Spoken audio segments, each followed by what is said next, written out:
Semoga dalam keadaan sehat dan tetap bersemangat. Berjumpa kembali dengan Ustazah Fitri pada hari ini. Dan insya Allah kita akan belajar PAI pada bab yang kelima tentang kisah para nabi. Sebelum memulai belajar, alangkah lebih baiknya kita membaca doa belajar. Bismillahirrahmanirrahim. Rabbi zidni ilma warzuqni fahma birahmatika ya arhamar rahimin. Silahkan disimak ya kisah Nabi Soleh. Kisah Nabi Soleh alaihi salam. Nabi Soleh merupakan keturunan dari Nabi Nuh alaihi salam. Nabi Soleh merupakan pemuda yang sederhana, dan dengan begitu Nabi Soleh nabi yang sangat taat dan hanya beribadah kepada Allah. Nabi Soleh diutus kepada kaum Samud. Kaum Samud adalah nama suatu suku. Sebagian para ahli menggolongkan mereka termasuk bangsa Yahudi. Mereka bertempat tinggal di suatu dataran bernama Al-Hijr yang terletak antara Hijaz dan Syam.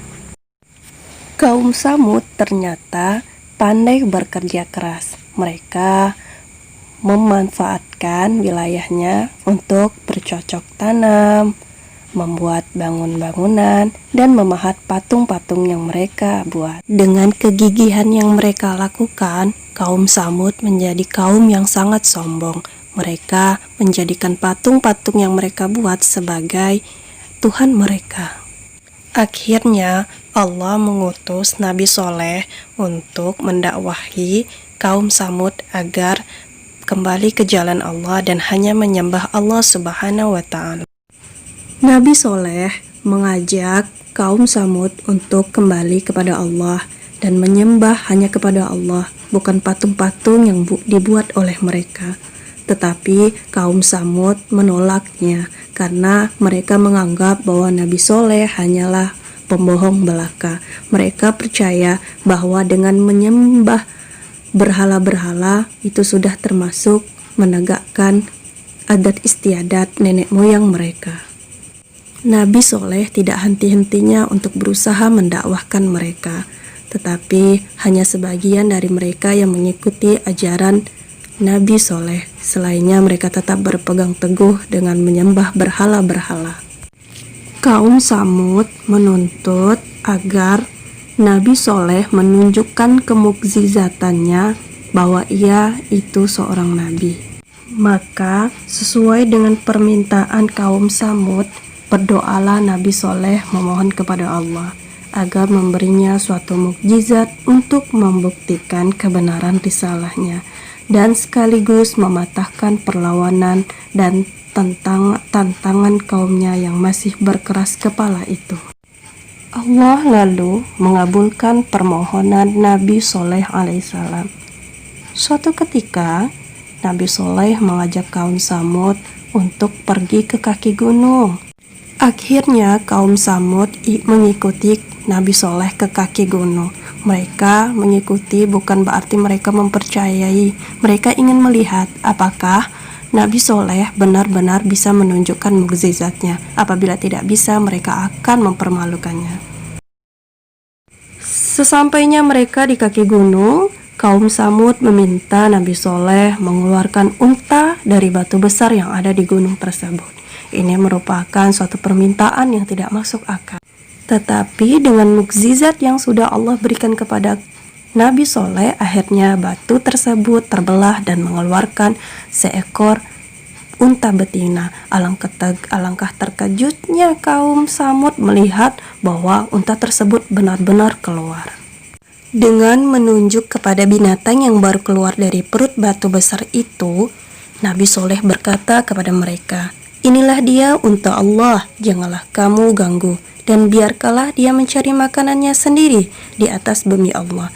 Dia mempunyai giliran untuk mendapatkan air minum, dan kamu mempunyai giliran untuk mendapatkan minuman bagimu dan bagi ternakmu juga. Dan ketahuilah bahwa Allah akan menurunkan azabnya apabila kamu mengganggu binatang ini." Setelah kejadian itu, beberapa orang mempercayai kenabian Nabi Soleh alaihissalam. Mereka memanfaatkan air susu unta yang melimpah ruah untuk mereka konsumsi. Tetapi dengan begitu, tetap ada saja orang-orang yang masih tidak mempercayai kenabian Soleh. Mereka menganggap bahwa ini adalah sihir belaka. Orang-orang kafir yang tidak mempercayai Nabi Soleh, mereka mempunyai rencana yaitu ingin membunuh unta tersebut. Akhirnya mereka mempersiapkan segala perlengkapan untuk membunuh unta tersebut. Orang-orang kafir dari kaum Samud berjumlah 9 orang. 2 di antara mereka bernama Musada bin Muharij dan Gudar bin Salif. Mereka langsung membunuh unta Nabi Soleh dengan cara menombak dan memukulnya dengan pedang. Akhirnya unta Nabi Soleh meninggal. Mendengar berita tersebut, Nabi Soleh merasa sedih. Nabi Soleh memberitahu kaumnya bahwa azab Allah yang akan menimpa mereka akan didahului dengan tanda-tanda, yaitu pada hari pertama bila mereka terbangun dari tidur, wajah mereka menjadi kuning dan akan berubah menjadi merah pada hari kedua dan hitam pada hari ketiga, dan pada hari yang keempat turunlah azab Allah yang sangat pedih. Mendengar ancaman azab yang diberitahukan oleh Nabi Soleh, 9 orang yang membunuh unta Nabi Soleh tersebut merasa ketakutan. Akhirnya mereka merencanakan ingin membunuh Nabi Soleh alaihissalam. Mereka langsung menuju ke rumah Nabi Soleh. Ketika dalam perjalanan, tiba-tiba mereka ditimpa oleh batu-batu besar yang berasal dari langit. Akhirnya mereka langsung mati di tempat. Nah, setelah kejadian tersebut datanglah azab Allah, yaitu berupa petir-petir yang menyambar di tempat tersebut dan gempa-gempa berdatangan silih berganti. Kejadian-kejadian demi kejadian menimpa kaum mereka di sana. Kejadian tersebut bertubi-tubi. Ada yang datang dari langit dan ada juga datang dari bawah tanah. Akhirnya mereka langsung mati dan binasa seketika. Satu hari sebelum hari turunnya azab yang telah ditentukan itu, dengan izin Allah, berangkatlah Nabi Soleh bersama para mukminin pengikutnya menuju Ramlah, sebuah tempat di Palestina, meninggalkan Hijr dan penghuninya. Kaum Samud habis binasa ditimpa halilintar yang dahsyat beriringan dengan gempa bumi yang mengerikan. Hikmah yang dapat diambil dari kisah Nabi Soleh adalah bahwa dosa dan perbuatan mungkar yang dilakukan oleh sekelompok kecil warga masyarakat dapat membinasakan masyarakat itu seluruhnya.